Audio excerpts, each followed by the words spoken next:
Hello, April Urban from the Center on Urban Poverty and Community Development at Case Western Reserve University. Awesome. I wanted to know, we work a lot with data and government data and have wonderful data partners here.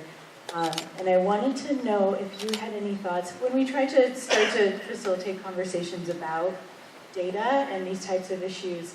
We run into the problem of speaking broadly and not focusing on a topic and then kind of having a difficult time articulating exactly what you've articulated today, or narrowing in on topics, but then kind of isolating people who feel like they don't relate with that topic. So how do you negotiate that space to get folks to start to collaborate? My successor, Todd Park, who is a rock star and a legend of every sort, when we did the Open Government Directive, we let the agencies kind of deal with this issue. Some agencies took our Open Government Directive and said, I'm going to go to the IT department, look at every data set, get them to data.gov and make it a pretty clean data set, and like crickets would chirp, no one would log in and do anything, okay? Others would say, oh, I want to do something to engage the community, but have no idea what the data was, and so they'd have a conversation, it'd be nice and social and fun, but nothing. Todd did the Goldilocks.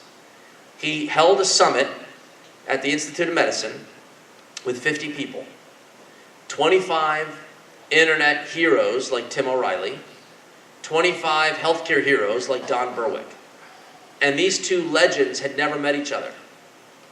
And we spent 6 hours, I came, and we sat there and said, A, what's the art of the possible? Internet people tell us. B, what are the problems that you have forgotten more in an hour than we will ever learn in a lifetime about what we knew to fix the system? And all of a sudden sparks flew. And then we ended the meeting by saying, you have 90 days. Prototypes. We want prototypes. And then we twisted Microsoft's arm and Google's arm and others and said, help foster some of these prototypes.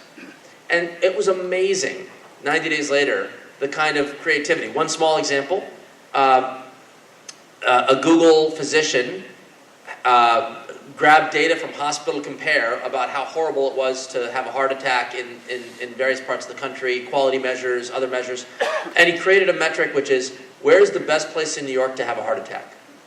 And he basically wrote a journalism piece, and he created an algorithm off of all the raw data, and there's questions that I didn't even know we made available, like, how well did you sleep at night in the hotel room? Was it like disturbing or not disturbing? So we took a mixture of clinical measures, patient satisfaction measures, algorithm, and he basically said, here, this is the roadmap. So it became real for people. And that, I think, is what really catalyzed a movement of data users as much as suppliers, and trying to get that right.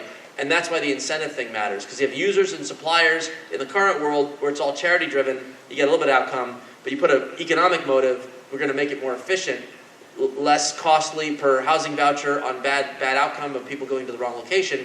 All of a sudden, boom, societal gets a benefit.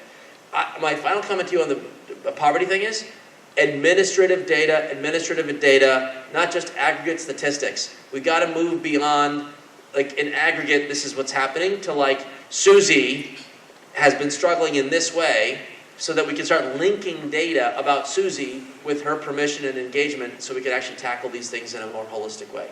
I'm sure we have one more.